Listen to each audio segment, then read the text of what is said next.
everyone and welcome back to my channel. I really hope that you guys have done your homework from part 1. If not, then I highly suggest that you pause this video, go back, watch part 1 first because this video is linked to the previous part. And if you're someone who's new to my channel and are confused on what's happening, then let me give you a quick background. I decided to do a 5-part series on how to build your capsule wardrobe, and in part 1 we covered finding your personal style, where we talked about how to analyze your lifestyle and how to find your body type, do a quick color analysis to see which colors suit you best. And hopefully by now you have a very clear idea on what your preferences are when it comes to styling, so you guys are not swayed by the pieces that I show you in my capsule wardrobe. Now, as you can tell from the title of this video, part 2 is all about decluttering your wardrobe. But before we start the actual process, let me talk about 80-20 rule. Now, research shows that people only use 20% of the things that they own 80% of the time, and the rest only takes up space, mostly untouched. So in today's video, I want you to analyze that 80% from your wardrobe and try to optimize it as much as you can based on what you have discovered about yourself from part 1. In other words, I want you to get rid of the pieces that do not align with your lifestyle and are only taking up space in your closet. And I'm really excited for today's video because this is kind of a follow along where you guys can follow the steps that I'm doing to declutter my wardrobe at the same time. But if I'm going too fast, then you can always pause the video, complete the step and hit the play button again. And my excitement is doubled because today we are going shopping. But don't get any wrong ideas in your head because we are going to shop our own closet by spending $0. So without any further ado, let's start part 2, which is decluttering your wardrobe. You need to have few things ready before you start this process of decluttering your wardrobe. And number 1 is to find empty boxes or containers lying around the house. So I had this basket that I'm going to use. This is the first one. And then I have this empty cardboard box that I'm going to use. For my wardrobe, I think 2 boxes are more than enough. But if you feel that you're going to purge a lot of pieces, then you can have multiple. Now let's name these boxes.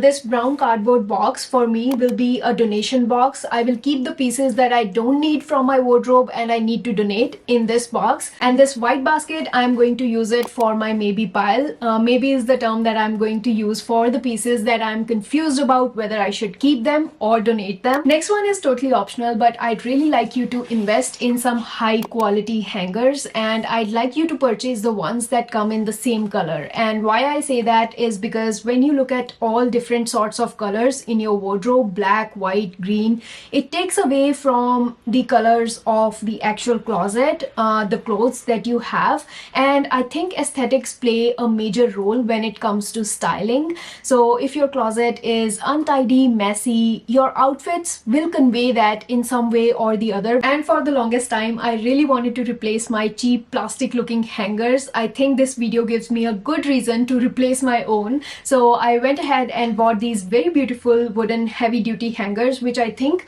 look really well with my white closet. And I know some of you are thinking right now that my closet, no matter what, in a few weeks will look messy again, untidy again. There's no point of buying these hangers. And I totally understand where you're coming from. I know life gets busy and you just want to get out of your clothes, throw it in the wardrobe and never look back again. It is a continuous process. I really want you to take out 5 minutes out of your day for your closet, or if that is too much to ask for, then I request you that you take out 15 minutes every Saturday or Sunday when you have some time in your hands to make sure that your closet is organized. And if you do that every week or every alternate week, I'm sure that your closet will look 100 times better what it looks right now. So these are all the things that you need to get ready before you start this decluttering process. Now let's move on to step 2.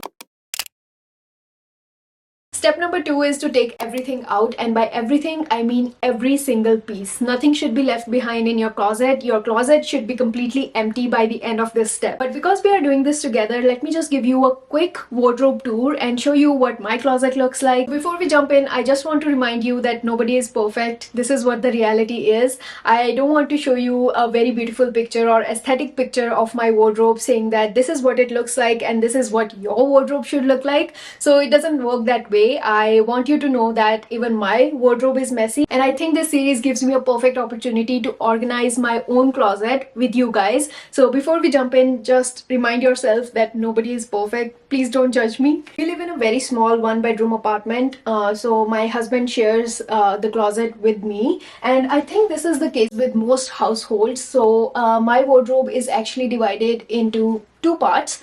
One is my husband's share of the closet, and then the other one is mine. Once you open this double door, this is what it looks like.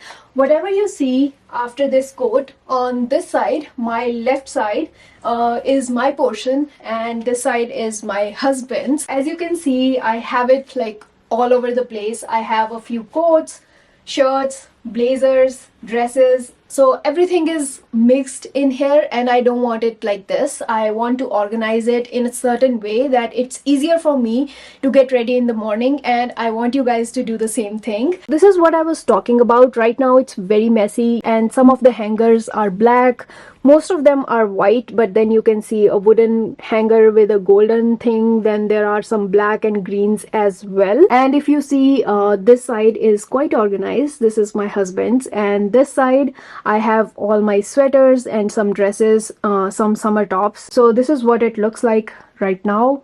It's very messy. Let's see if we can change it. And I also want to show you where I keep my trousers, my jeans. So it's this chest right here. So one drawer is dedicated to all my office wear trousers and pants. I think it's quite organized. This is something that works for me every day, so I don't need to do anything here. And then if I look at the bottom drawer, this is where all my jeans are. You can see the whole collection.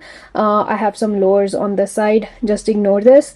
I have dark wash jeans, black, white, mom jeans. I don't think I need anything more than this. So like I said, for my jeans, my trousers and office wear pants, I have a very organized structure. But if you feel that you have a lot of useless pieces when it comes to pants, your jeans, then obviously follow all the steps that I'm going to show you next to declutter that part of your closet. And same rule applies to shoes and accessories. I think for me, again, I have a very organized structure. I have limited pieces that I use every day. If you feel the need that you need to purge anything, then take everything out and analyze those pieces. Follow the same steps. But in next few parts, I will show you the must-have shoes for your capsule wardrobe, and I will try to cover the accessories as well. No more talking, let's do it.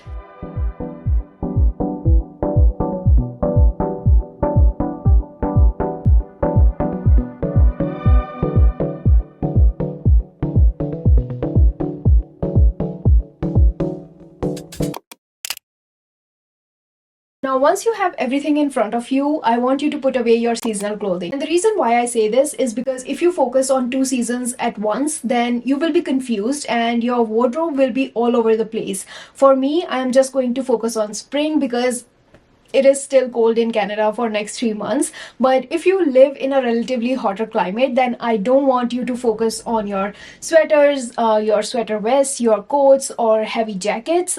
Just put them away in storage and forget about them for now. Fourth step is the step of separation. Don't worry, there is no sad story behind this one, but we are going to separate this whole pile of clothes into different categories. Remember at the starting of this video, I told you guys that we are going to need some empty containers or empty boxes. We are going to make 3 piles. The first pile will be a happy pile. These are the pieces that makes you very happy, something that you wear every other day. Number 2 will be your maybe pile. So this is what that container was all about.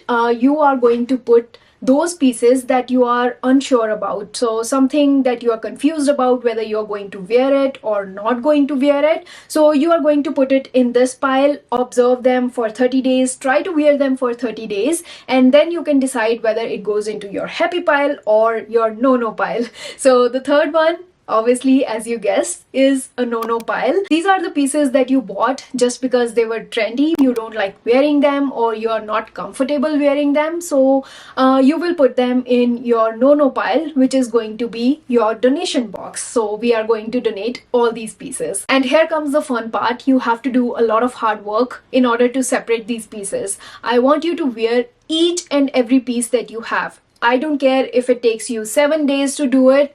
Just spend that time, wear every piece, and then ask yourself these following questions. So there are 6 questions and I have all of them written down here. Number one, once you're wearing that piece, ask yourself, will this work with my lifestyle? And the answer lies in part one. So that's the reason why I said if you have missed part one, I highly suggest that you go back, watch that video, and then come back and watch part two. Question number two, does it fit with my personal style? If it does not suit your personal style, then you might not want to wear this piece. And the answer again lies in part one. Question number three, does the fit and fabric work for me? And the answer to this lies inside you. Once you wear that particular piece, and if the fit and the feel of the fabric is not really good, you are not comfortable in that particular piece, you will know it instantly. You will feel the answer inside you. And trust me, if the answer to this question is no, then you want to keep that piece in your donation pile, because I'm sure even if you keep it in your wardrobe, there are very less chances that you are going to wear that piece on everyday basis. It is just occupying your space. So this is where that 80-20 rule comes into play. You are just trying to optimize that 80% of your wardrobe that has never seen the light of the day. So let's move on to our next question. Question number four, does it go with 3 other items in my wardrobe? Just take a look at the piles that you have just created and think about 3 items that this piece will go with. And if the answer is yes, it will go with 3 or more pieces, then obviously you want to keep this item because it is very versatile, and this will give you more outfit options when it comes to styling. Question number 5 is very similar to the previous question. It asks how many outfits can I create with this item, and anything more than 3 is a good answer. And that's the whole point of creating capsule wardrobe, meaning you have a few pieces but you have multiple outfit options. The last question, question number 6, is does this item have a sentimental value? Let's say you have a few dresses that you might have worn for some special occasions that are very close to your heart, then obviously you can keep those items. Now let's analyze these answers. So if the answers to question 1 to 4 is no, then put that item in a no-no pile. And if the answer to questions 1 to 4 is yes, then obviously this item can go into the happy pile. And the third one, if answer to question number 3 is no, so question number 3 was whether this feels good, the fabric is comfortable, the fit is good. If the answer is no, then it can go to no pile, because obviously if the fit and fabric is not right, then most likely you are lying to yourself that you're going to wear this piece one day, which is not going to happen. So this can go to donation pile. And last but not the least, if you think you're getting mixed answers, you have mixed emotions about this piece, then just keep it in our maybe container. And this is going to be something that is difficult to deal with. You are going to keep this piece for next 30 days and try to wear it as much as you can in next 1 month. And if you feel that no, it's not going with other pieces in my wardrobe, then you can put it in the donation box. I have full faith in the fact that if you see something in your wardrobe, then only you're going to wear it. If you don't see it, either you will be too lazy to reach out for it, or you will totally forget that that piece exists in your closet. Now, it is your personal choice how you want to organize your closet. Some people like to do it color wise, so everything red, everything green, everything yellow. Some people like to do it height wise, so the shortest thing first and then the longest ones like coats, blazers, etc. But I like to do category wise, so I will have the blazers in one section, I will have the t-shirts in the second section, and then in the third section maybe I will have my office wear tops. I like it that way because my mom used to organize her closet like that, and I think I have built that muscle memory that if I need a blazer, I will go to that particular section. But you do you, it's your personal choice how you want to do it. I just want to make it as easy as possible for you guys, so this is just something to think about. The reason why I kept this decluttering process as step number 2 is because I want you guys to clear your head and actually be able to see right in front of you what you have in your own closet, so that next time I show you what pieces I am working with, you can just quickly take a quick look over your own wardrobe and say that yes, yes, I already have this piece, I don't need any more from this category. For example, I have so many double-breasted blazers right here that I have realized that next time I go shopping, I should not look at blazers at all. So this is something that I should avoid spending my money on. So review and rewear all the pieces that you have in your closet. This is what I mean by shopping your own wardrobe. And just keep working with me, have some patience, and I'm sure by the end of part 5 you will have a wardrobe that works for you instead of you working for your wardrobe.